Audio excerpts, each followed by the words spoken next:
আমি আসলে মূলত তো সিনেমা এবং অডিও ভিজুয়ালের মানুষ, তো আমার জন্য এটা খুবই নিজের একটা বিষয়, ওটা নিয়ে কথা বলতে চাই। এবং আজকে যে কথাটা বলবো সেটাই, সেই বিষয়টির নাম, সেই সিনেমাটির নাম হচ্ছে the Rickshaw girl.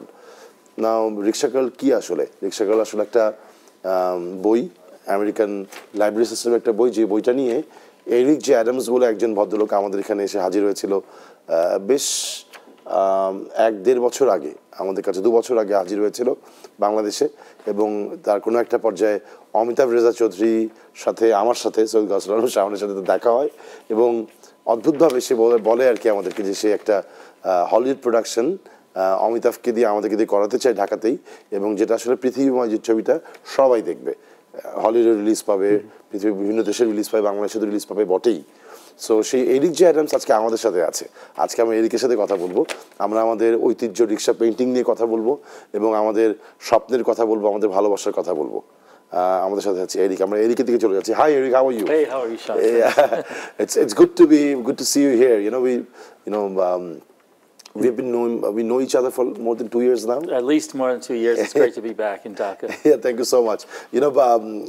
I was telling the audience that how a man like you flew from San Francisco and then come here, and then how all it happened, how that happened really. Well, it started actually several years ago on just a pleasure visit to Bangladesh. My wife and I we actually came to visit our relatives that were here in Dhaka, living in Dhaka and working in Dhaka, and we fell in love with the country. And of course, I'm a film producer, so we went back to California and we said, boy, wouldn't it be nice to have a project that we can go to Bangladesh with, do a film in Bangladesh, because of course we were very familiar with some of the great filmmakers of Bangladesh, including Tarek Masood, and we thought there's a great tradition there. The world doesn't know about this tradition. How can we get Bangladesh film to the world and at the same time tell a story that's a universal story? Super. In fact, you're so right. You mentioned Tarek Masood was an amazing filmmaker. And also, I personally think the same way. Maybe we haven't shared our stories with the world. It's about time we do that. And I'm sure Rickshaw Girl will actually do that so well. And what is the status of the project right now? The project is very far advanced. Okay. We've been writing the script now for over a year. We're ready with this script. We're going to be shooting probably at the end of this year, early next. Okay. We'll start shooting. We've already cast some of the major roles, which we're very excited about, and we'll be announcing that at another time in the future. But we're very excited, and I personally am honored and excited to work with Amitav Reza Chowdhury, because I think he's a fantastic filmmaker. Aino Baji was a fantastic film, and was well received around the world, by the way. It wasn't just well received here, and I know it broke box office records, but around the world at festivals and even in theaters in the United States, there was some play for it. So we're very excited. Super. Amitav is actually here with us on Skype. Can we talk?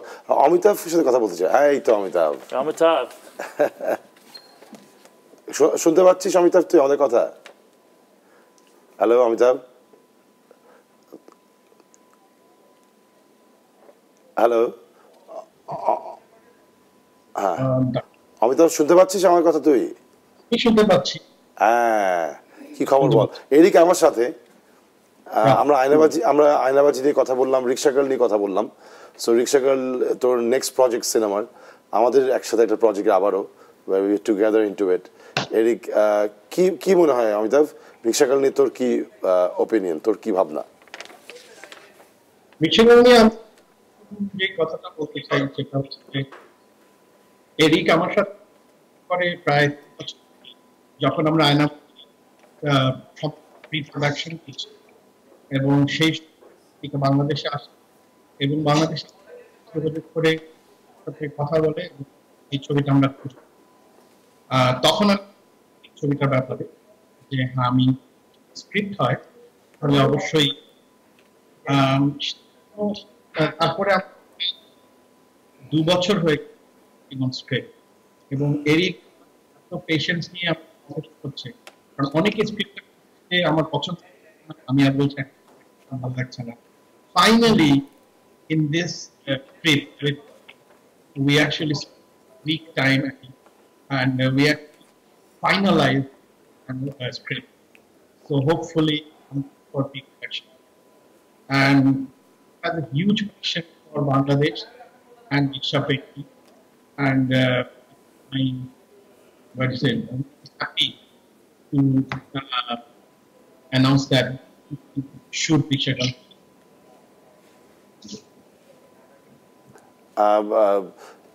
কি মনে হয় মানে এই প্রথম মতো একটা ছবি যেটা আসলে হলিউড থেকে প্রডিউস হচ্ছে এবং এটা এখানে শুট হবে এবং পুরো পৃথিবী ছবিটা দেখবে, মানে এক্সপেকটেশন কি মনে হচ্ছে, কি ধরনের রিয়াকশন পেতে পারি আর কি আমরা? I don't know, মানে আমার কাছে তো মানে every film is a new challenge for me, and it doesn't matter if this being produced from America or this is produced from anywhere. For me, it's a project, and for me, my passion of rickshaw painting and Dhaka, and I just want to tell my story. And it doesn't matter who is going to produce it, where is going to screen it, or which who the people are watching it. It's important for me. I'm telling my story or not. So this film now I complete it as my story, and I hope it will understand that. And we have reached that point that this is the story of Dhaka. And I'll just try to tell my story in different treatment this time. Thank you Amitabh, তুই থাক আমাদের সাথে। আমার সাথে একজন খুব interesting মানুষ আছে, আহমেদ ভাই আসলে গত মানে 1968 সাল থেকে রিক্সা পেন্টিং এর সাথে জড়িত আছে। দর্শক আপনাদেরকে ছোট্ট করে বলে নিই, আমাদের সাথে আহমেদ ভাই আছেন, উনি 1968 সাল থেকে রিক্সা পেন্টিং এর সাথে ইনভলভড, উনি কাজ করে যাচ্ছেন আজ পর্যন্ত। তার জাপানে, বিভিন্ন দেশে, আরও লন্ডনে ব্রিটিশ মিউজিয়ামে তার এক্সিবিশন হয়েছে রিক্সা পেন্টিং নিয়ে, ফিনল্যান্ডে গেছেন উনি, পৃথিবীর বিভিন্ন দেশের সাথে উনি অদ্ভুতভাবে এই ঢাকা শহরে পুরনো ঢাকার হসপিটালে থাকেন। আমাদের সাথে খুব একটা দেখা সাক্ষাৎ হয়নি, কিন্তু পুরো পৃথিবী কিন্তু উনি ঘুরে ফেলেছেন। সো আমাদের আর্ট, আমাদের শিল্প কিন্তু কোনো না কোনোভাবে আসলে পৃথিবীর কাছে পৌঁছেই যাচ্ছে, এবং আমার কাছে মনে হয়েছে যে এমন একটা বিষয় নিয়ে যখন ছবি হবে সেটা নিশ্চয়ই আমাদের রিক্সা পেন্টিং আমাদের ঐতিহ্যের কথা বলবে, আমাদের কালচারের কথা বলবে, এবং সেটা একসঙ্গে ছড়িয়ে পড়বে। এবং আমরা আহমেদ ভাইয়ের কাছে ফেরত যাচ্ছি যে জানতে যে আহমেদ ভাইয়ের এক্সপিরিয়েন্স উনি কীভাবে করে দেখেছেন এতগুলো বছর রিক্সা পেন্টিংকে, এবং ওনার অভিজ্ঞতাটা শুনতে চাই আর কি আমরা। আহমেদ ভাই, মানে আপনি বলছিলেন খুব ইন্টারেস্টিং একটা পয়েন্ট, যেটা আমি শুরু করতে চাই, যে কীভাবে আসলে রিক্সা পেন্টিং সমাজকে প্রতিফলিত করেছে তার প্রতিটা ঘটনার মধ্যে দিয়ে। আপনি কি করে রিক্সা পেন্টিংকে ধরে রেখেছিলেন? এটা তো রিক্সা পেন্টিং প্রথম তো এটা আমি স্টার্টিং করলাম, আমি ড্রয়িং করতাম পেন্সিল স্কেচ, তারপরে পরে মাঝে করে আমার বড় ভাই আমার হেল্প করলো আর কি। রিক্সা আর্টের খুব আগ্রহ ছিল আমার আগের থেকে এমনি, তো বড় ভাই আমার হেল্প করছে, রং টং কিনে দিয়েছে, তারপর আমি আরম্ভ করলাম। প্রথম স্টার্টিং করলাম যখন ওই সময় তো মানে কেউ ইয়েও করে না প্রথম তো আমি দোকানে দিয়ে আসতাম রিক্সার গ্যারেজে, আবার 2-1 দিন পরে বিক্রি হয়ে যেত। এই আস্তে আস্তে করতে মানে রিক্সার ম্যাগাজিন ফলো করতাম, বা অন্যান্য ছবি সিনারি এগুলা ফলো করে আমি এই আর্ট করতাম আর কি। তো আমি নিজে শিখলাম আর কি, আমার কোনো ওস্তাদ বলতে নাই, আমি নিজে অনেক পরিশ্রম করলাম, নিজে শিখলাম, নিজে করলাম আর কি। এইভাবেই মানে আমি করে আসছি আর কি। তারপরে মাঝে করে একদম করতে এই অনেক প্রচুর মানে রিক্সার গ্যারেজ যারা আছে এটা আইসা অর্ডার দিচ্ছে কাজের। তো এরকম করে কাজ আমার এখন মার্কেটে মানে কয়েকজন আমরা ছিলাম ওই সময়, আর কে দাস, আলাদিন, অন্যান্য আর্টিস্ট ছিল, ওদের সাথে মানে কন্টেস্ট করে আমরা খুব কাজ করতাম, কে কত ভালো আর্ট করে। তো মাঝে করে মানে আমাদের রিক্সা আর্টটা এরকম মানে যেই সময় যে ঘটনাটা ঘটে ওটা উল্লেখ করে আমরা আর্ট করি। হয়তো বন্যা হয়ে গেল, বন্যার উপরে ছাড়লাম আমরা রিক্সাতে, হয়তো এই যে স্বাধীন হলো, যুদ্ধ হলো, কিভাবে স্বাধীন হলো দেশ, আবার যে পাকিস্তান আর্মিরা যে অত্যাচারী করলো, এইগুলি নিয়ে আমরা কাল্পনিক এগুলি আমরা ড্রয়িং করে আমরা এগুলি কালার করে তারপর আমরা রিক্সাতে দিতাম আর কি আর্ট করে। বাহ, মানে তার মানে আসলে সমাজের মানে যা হচ্ছে তার প্রতিফলন প্রতি সময় রিক্সা পেন্টিং এ আমরা পেয়েছি। হ্যাঁ, আমরা এটা ধরেন যে সময় যে ঘটনাটা ঘটছে ওগুলি, তারপর হয়তো একটা পপুলার ছবি, খুব ভালো ছবি, বাংলা ছবি হোক বা ইংলিশ ছবি হোক, ওই ছবির উপরে নায়ক নায়িকা দিয়া এরকম হলো। তারপর মাঝে করে কিছুদিন এটা হয়তো 75 বা 74 বা এরকমই, ঠিক মনে নেই এটা, ওই সময় কথা হয়েছিল মানে রিক্সা উঠে যাবে, রিক্সা থাকবে না। তারপরে ওই ব্যাপার হচ্ছিল মানে ইসলাম এগুলি আর্ট করা গুনাহ, এগুলি আর্ট করা দেওয়া হবে না, ছবি টবি। তো ওই সময় আমরা কি করলাম, জীব জানার আবার আরম্ভ করলাম। ওকে, আচ্ছা, মানুষ থেকে সরে গিয়ে, হ্যাঁ, মানুষ থেকে সরে ছায়াছবির আগে তো ছায়াছবির আগের মানে ব্যাকগ্রাউন্ড সিন সিনারি হতো, আর ছায়াছবি ফুল ছায়াছবি হতো, নায়ক নায়িকার মানে যেভাবে ওরা গান গাচ্ছে বা ই করছে মানে বসে আছে এরকম ভাবে ই হতো আর কি।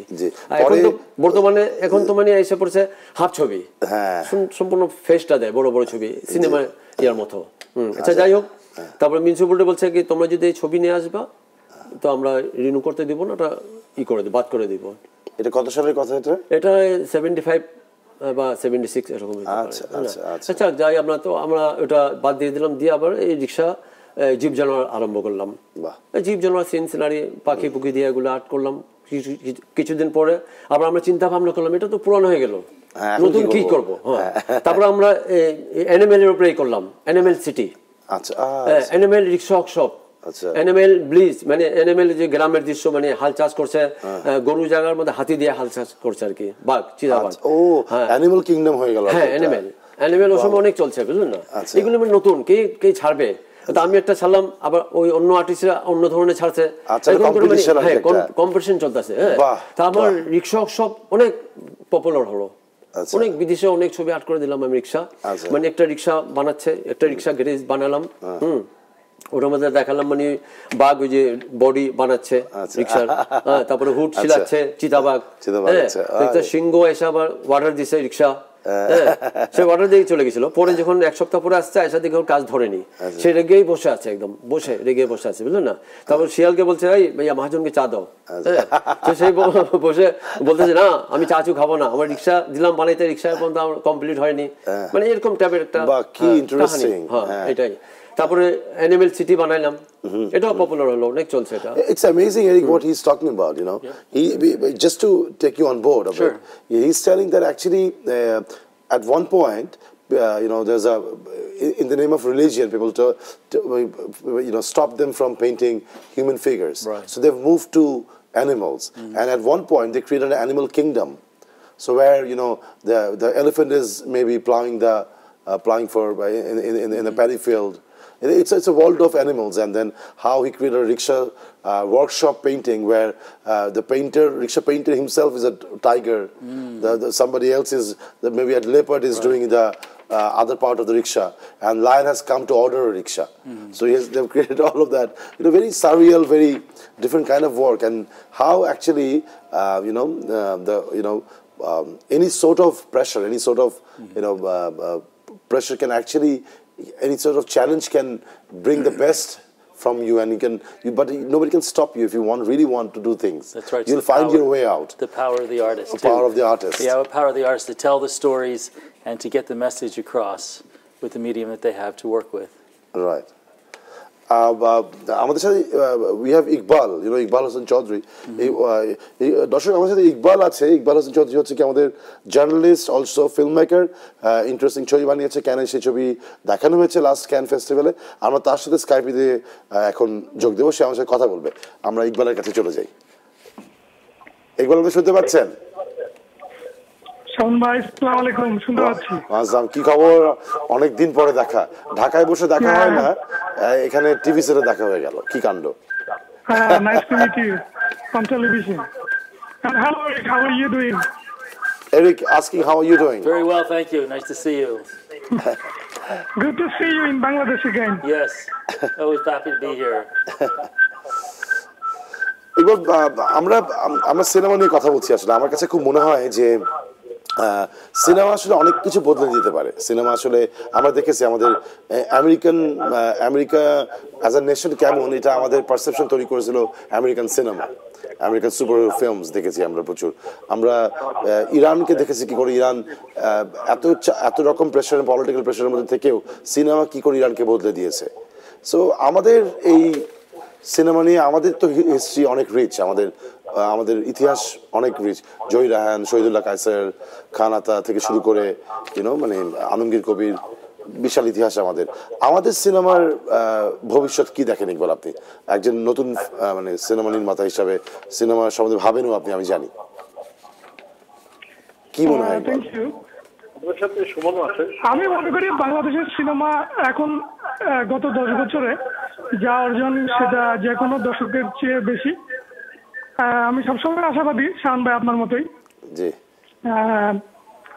আমরা আসলে যখন পুরোনো দিনের সিনেমা করার কথা বলি, যখন স্বর্ণালী অতীত বা গোল্ডেন এজের কথা বলি, আমরা তখন ব্রডলি হয়তো 40-50 বছরের ইকবাল, একটু রিকোয়েস্ট ইতিহাসটাকে করছি আপনাকে আপনার ল্যাপটপের অডিওটা একটু বন্ধ করতে, তাহলে আমরা একটু ভালো শুনতে পাবো ল্যাপটপের অডিওটা। জি বলেন আপনি। জি শুনছি।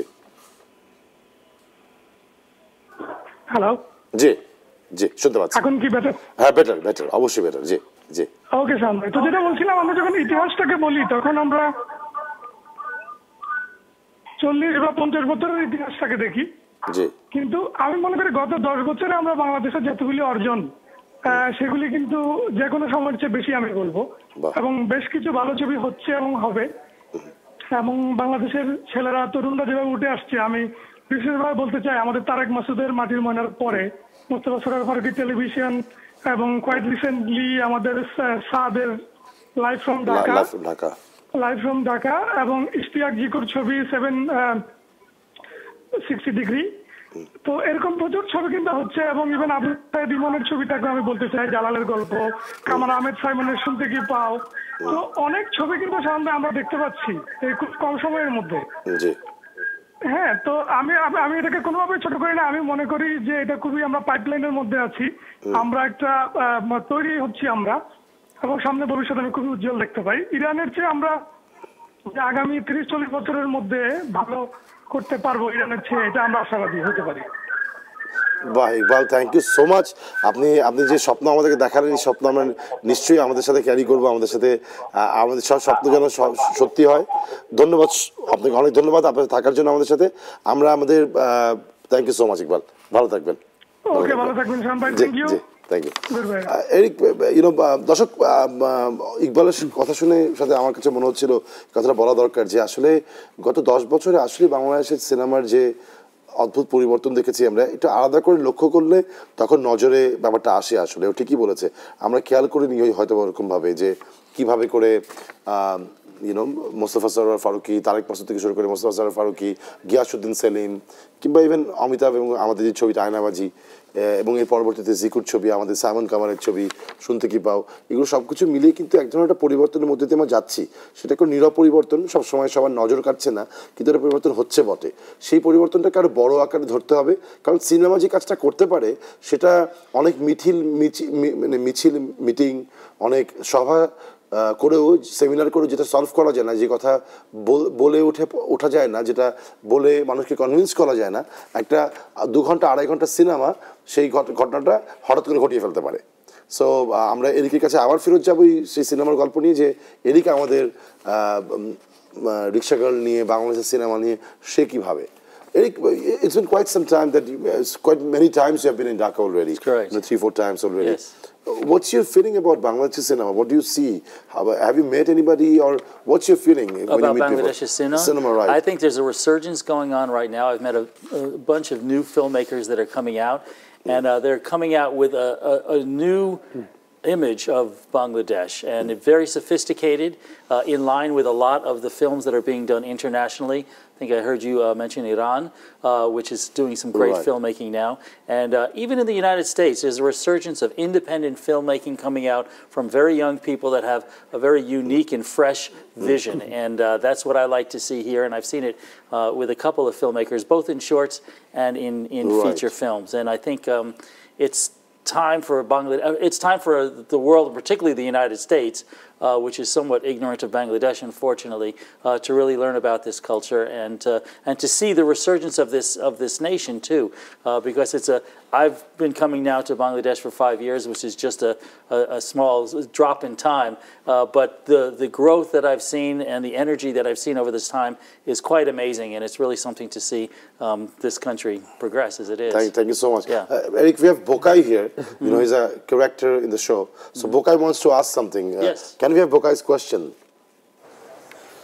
শুনছি এই সিনেমায় নাকি অ্যানিমেশনও থাকবে, তা আমি তো কার্টুন, আমারে কি অভিনয় করতে নেওয়া যায়? এই রে। Okay. Bokai asked a very interesting question. Yeah. Bokai says, I'm also an animated character, and I heard that Rickshaw Girl has animation into it. Yes. So can I act in that film? You know, Yeah. that's why. So what is this animation thing in the film actually? Well, one of this story is based on a best-selling book in the United States called Rickshaw Girl by Bangladeshi American Matali Perkins. I don't know if you mentioned that.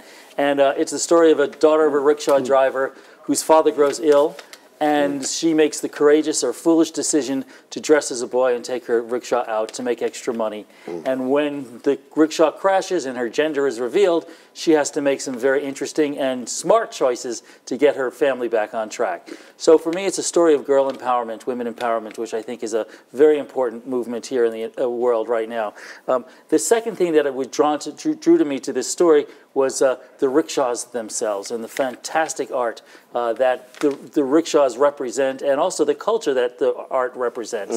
And what we wanted to do was cinematically draw that art into the film. So this is also the story about a girl who has a vivid imagination. She dreams in colors. She draws in colors.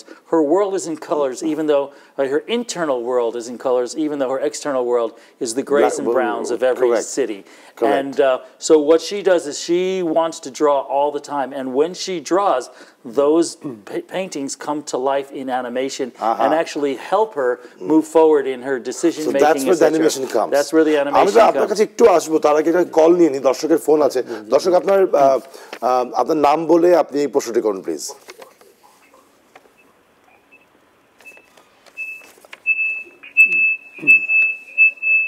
Hello, শুনতে পাচ্ছেন কি? Hello, sorry, সংযোগটি কেটে গেছে। আমরা আবার নিশ্চয়ই পাবো ফোনটি। আহমেদ ভাই, আমাদের এই ছবিতে আমরা রিক্সা পেন্টিংকে ব্যবহার করছি, এবং সো রিক্সা পেন্টিং আসলে আপনি পৃথিবীর বিভিন্ন দেশে গেছেন, এক্সিবিশন করেছেন। রিক্সা পেন্টিং নিয়ে লোকের এই উচ্ছ্বাসের কারণটা কি? লোকে এত খুশি হয় কেন? দেখতে এত আনন্দিত হয় কেন? আসলে আপনার কি মনে হয়? রিক্সা একটা এরকম পেন্টিং উপরে আছে, রিক্সা কিছু পেন্টিং আর কিছু আছে আপনার যে নকশা টকশা, এগুলি অনেক বিভিন্ন ধরনের। আসলে রিক্সার মানে সৌন্দর্যটা হয়েছে কালারের উপরে। আচ্ছা, হ্যাঁ, কালারের উপরে, আর কিছু কিছু মানে আর্টের উপরে। আর্টই হচ্ছে মেন, আর্টের মানে সম্পূর্ণ রিক্সাটাকে মানে ইয়া করে ফুটিয়ে তোলে আর কি, বুঝলেন না? আর আমাদের ইয়ের মধ্যে অনেক কালারগুলি মানে ফুটান্ত কালার, যেমন লাল, হলুদ, এগুলি মানে ডার্ক কালার, যেমন প্রাইমারি কালার গুলি বেশি চলে আর কি। হয়তো মাঝে করে কিছু স্বাধীনের পর আবার কিছু ফ্লোরোসেন্ট কালার বেরিয়েছে, এগুলি খুব উজ্জ্বলতা কালার, মানে মানে চোখে লাগে আর কি, বুঝলেন না? যে ফ্লোরোসেন্ট কালার আছে, তারপর সবুজের মধ্যে একটা কালার আছে, এগুলো কিছু কিছু কালার মানে এগুলি দিয়ে মানে অনেক পপুলার হলো আর কি ইয়াতে, মানে রিক্সা আর্টে মানে আরো সৌন্দর্য হলো আর কি। আর রিক্সাটা এরকম একটা মানে এখন তো আগের মতো নাই, আগে যখন ছিল আর স্বাধীনের পরপরই ছিল, মানে রিক্সা একটা মানে নতুন বইয়ের মতো লাগতো, নতুন বউ একদম, মানে ওটা খুব ওড়না দিয়ে সাজানো। তারপরে এক সময় আবার রেডিও লেগেছিল, ঘড়ি লেগেছিল, অনেক সময় এক সময় এক এক। অনেক ধন্যবাদ আহমেদ ভাই আমাদের থাকার জন্য। আজকে আমরা কথা বলছি সিনেমা নিয়ে, আমাদের বাংলাদেশের কালচার নিয়ে কথা বলছি, আমাদের সংস্কৃতি নিয়ে কথা বলছি, আমরা আমাদের উজ্জ্বল ভবিষ্যৎ নিয়ে কথা বলছি। আমরা স্বপ্ন দেখছি যে আমাদের সিনেমা একটা বড় পরিবর্তন ঘটবে। আমি ব্রেকের আগে বলছিলাম যে সিনেমা আসলে অনেক বড় কাণ্ড ঘটিয়ে ফেলতে পারে।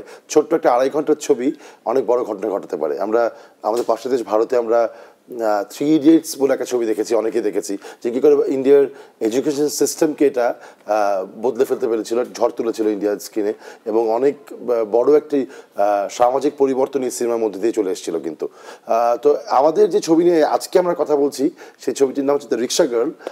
রিক্সা নিয়ে কথা এবং ওমেন এম্পাওয়ারমেন্টের গল্প আছে আমাদের এই ছবির। যে গার্ল, রিক্সা গার্ল, এই ছবির যে মূল যে চরিত্র, সে একটি মেয়ে যে রিক্সা চালায়, বাবার অর্থকষ্টকে নিজের কাঁধে নিয়ে সেই সমাজ বদলানোর স্বপ্ন সে দেখে, সে নিজের ভবিষ্যৎ বদলানোর স্বপ্ন দেখে, সেই নিয়ে গল্প। এবং সেই গল্প বলতে বলতে আজকে আমাদের সাথে স্টুডিওতে হাজির আছে সুমি আপা। সুমি আপা হচ্ছে আমাদের রিয়েল লাইফ রিক্সা গার্ল। সে একদম আসল জীবনে আমাদের ঢাকা শহরে সে রিক্সা চালায়। সুমি আপা, কেমন আছেন আপনি? ভালো আছি। ভালো আছেন? রিক্সা চালানো চলছে এখনো? হ্যাঁ, চলছে। কি কতদিন ধরে রিক্সা চালান আপনি? রিক্সা চালাচ্ছি, আগে চালাইছি ভ্যান চালানোর পরে মনে করেন বাবা মারা যাওয়ার পর থেকে মনে করেন কি মানুষের কাজে কর্মে যাইতাম, নানান জনে নানান কথা বলতো। তারপরে আমার এক মামারা বললাম যে মামা আমার যদি একটা অটো রিক্সা নিয়ে দিতেন আমি চালাইতাম। তা হ্যাঁ, আমার 1 মাস শিখাই দিছে। শিখাই দেওয়ার পর থেকেই মনে করেন এই অটো রিক্সা চালাইতেছি, মা চালাই, মেয়ে চালাই, আবার একটা কিস্তি আছে, কিস্তি চালাইতেছি, চলতেছি এভাবেই। বাহ, তো রিক্সা চালানো যে এত এই কটা অদ্ভুত শহরে যেখানে সব পুরুষ মানুষ রিক্সা চালায়, এখানে আপনি চালালে সমস্যা হয় না এটাতে আপনার কোনো? না, আগে সমস্যা হইতো, এখন কোনো সমস্যা নেই। তার মানে মানুষ চাইলে আসলে কোনো সমস্যা না এগুলো আসলে? আগে সমস্যা হইতো, তাই এখন আর কোনো সমস্যা হয় না? না, এখন মনে করেন যেদিকে মন চায় ওদিকে যাইতে পারি। বাহ, কেউ সাহস হয়ে গেছে নাকি এখন? হ্যাঁ, বাংলাদেশ একটা অদ্ভুত দেশ দর্শক। আমাদের প্রধানমন্ত্রী দেশের হচ্ছে গিয়ে মহিলা, আমাদের বিরোধী দলীয় নেত্রী মহিলা, আমাদের রিক্সা চালায় সুমি আপা এখানে, এবং এরকম একটা শহরে যেখানে যে শহরটাকে আমরা ভাবি খুবই আনসেফ, তেমন কিছু আসলে কোনো কিছু কারো মহিলারা খুব আনসেফ, সেই শহরে সুমি আপা নিশ্চিত রিক্সা চালাচ্ছেন এবং ওনার তেমন কোনো সমস্যা হচ্ছে না। অদ্ভুত একটা শহরে থাকি। যাই হোক, সেই কথায় হাসবো। আমাদের সাথে অমিতাভ আবার ফেরত এসছে। Amitabh is here with us again, Eric, so will talk to him again.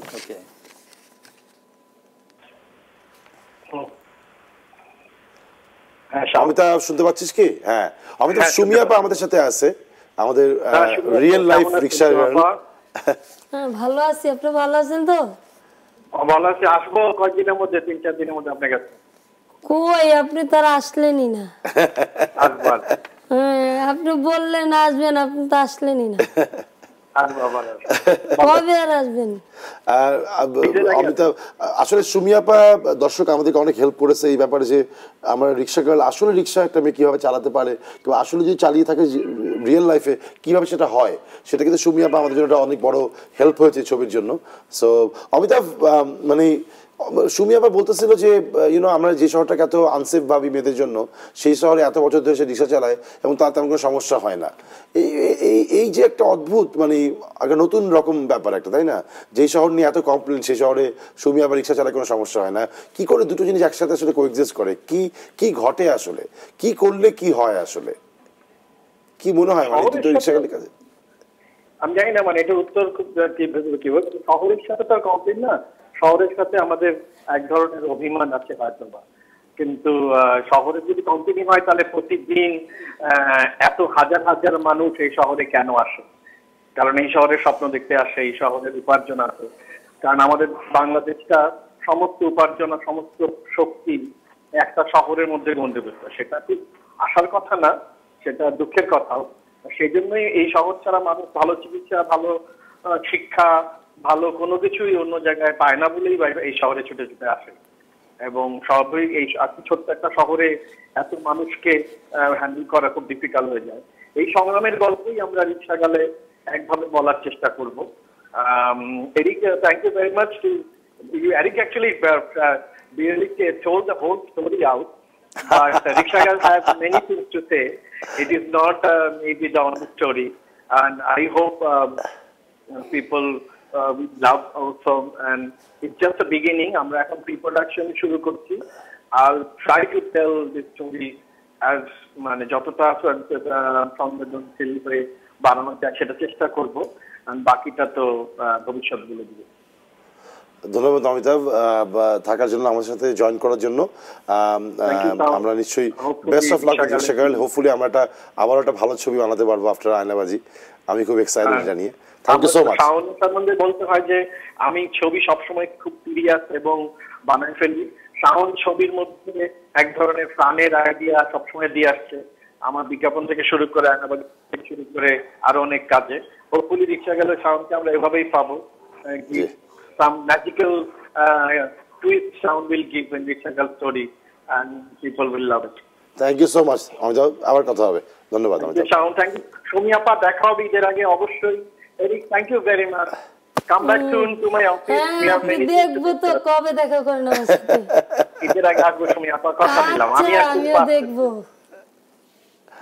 Sumi আপা একটা অসাধারণ মানুষ। সুমি আপা, আপনি আমাদেরকে বলেন, আমাদের রিক্সা নিয়ে ছবি হচ্ছে, রিক্সা গার্ল নিয়ে, আপনার কি মনে হয়? এটা ভালো হবে? ছবি হিট করবে? লোকে দেখবে? ভালো হবে না? যদি সহযোগিতার মানুষ থাকে তাতে ভালো হবে। আমাদের দেশের, বাংলাদেশের জনসংখ্যার, জনগোষ্ঠীর প্রায় 50% কিংবা তার একটু বেশি কিন্তু মহিলা। সুতরাং যে দেশের 50% মানুষ মহিলা, সেই দেশের আসলে যদি আমরা মেয়েদের ক্ষমতায়নের কোনো ব্যবস্থা না হয়, তাহলে কিন্তু সে দেশ কখনোই আগাতে পারে না।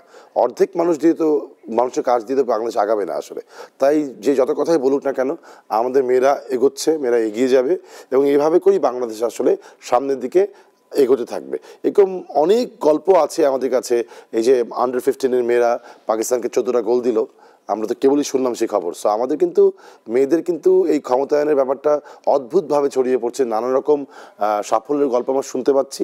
তো এরকমই কিছু তথ্য নিয়ে সঙ্গীতার কাছে কিছু তথ্য আছে। সঙ্গীতা, আমরা আপনার কাছ থেকে মেয়েদের ক্ষমতায়নের সেই তথ্যগুলো শুনতে চাই।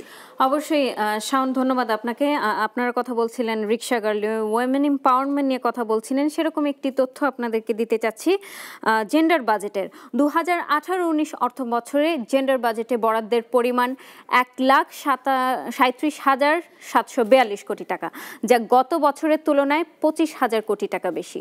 2017-18 অর্থ বছরে বরাদ্দ ছিল 1,12,019 কোটি টাকা এবং 2016-17 অর্থ বছরে ছিল 92,765 কোটি টাকা। ওয়ার্ল্ড ইকোনমিক ফোরামে প্রকাশিত বৈশ্বিক লিঙ্গ বিভাজন সূচক দক্ষিণ এশিয়ার দেশগুলোর মধ্যে বাংলাদেশের অবস্থান ছিল সবার উপরে। প্রতিবেদনে 2017-তে বাংলাদেশের অবস্থান উঠে এসেছে 47তম অবস্থানে। গেল বছরে 2016 সূচকে বাংলাদেশের অবস্থান ছিল 72তম।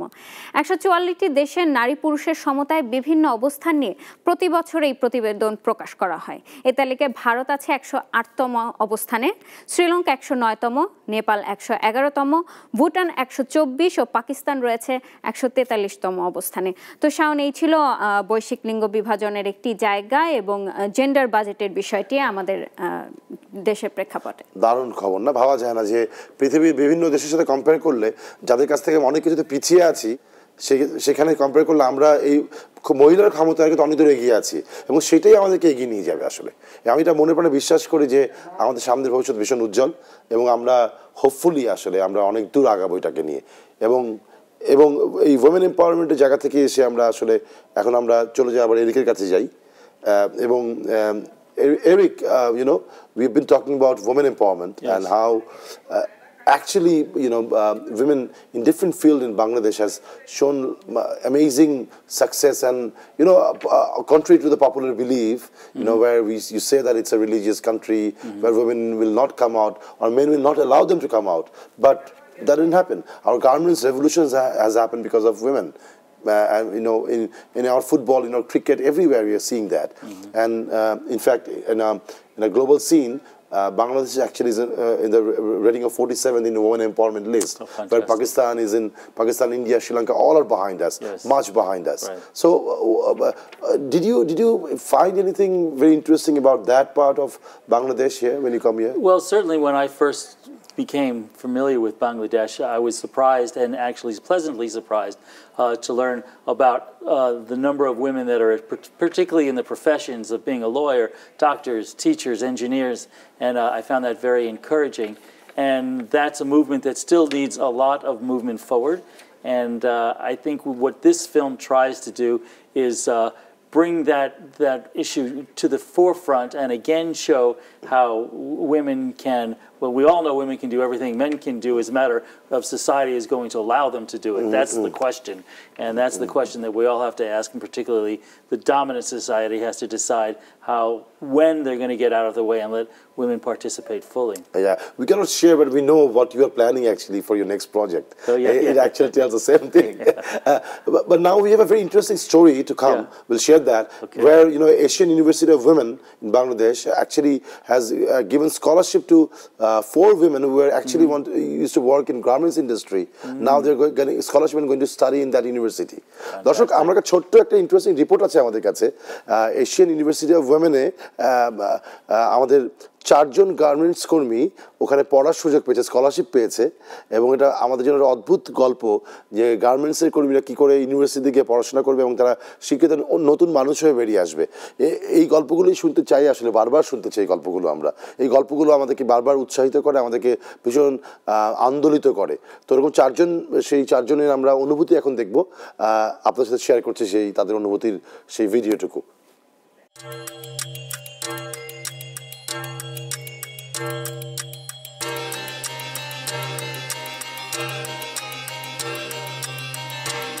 আসলে আমি ঢাকায় আসবো এটা কোনোদিন ভাবি নাই। আমার বাবা ছিল আমার সব থেকে ভালো বন্ধু।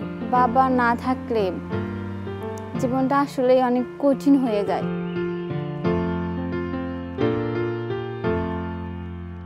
আমার ফিউচার প্ল্যান, আমি এশিয়ান ইউনিভার্সিটিতে গিয়ে ভালোভাবে পড়াশোনা করতে চাই। যে বিষয়ে পড়াশোনা করব এই বিষয়ে পিএইচডি করতে চাই।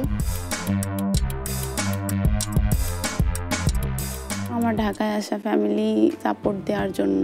2টা বোন আছে, আম্মু আছে। আমার ইচ্ছা ওদের পাশে সারা জীবন থাকার। ইউনিভার্সিটিতে এইটা কোম্পানি থেকে যখন বলছি, ইন্টারভিউ হয়েছে, এখানে চান্স পাইছি, তো রেজাল্ট আউট হওয়ার পরে অনেকটা এক্সাইটেড।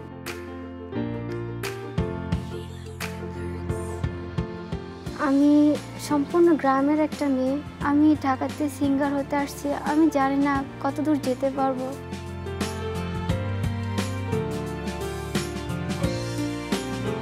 বাবার চাকরি সূত্রে এই ঢাকায় আসা আমার। আমি সুন্দর একটা বাড়ি করব নিজের, তারপর সেখানে আমার ফ্যামিলি নিয়ে থাকবো। আমি মেয়েদের উদ্দেশ্যে বলতে চাই যে নিজেকে যদি বড় কিছু করতে হয়, বড় জায়গায় বড় স্থানে প্রতিষ্ঠিত করতে হয়, তাহলে ভয় পেলে চলবে না।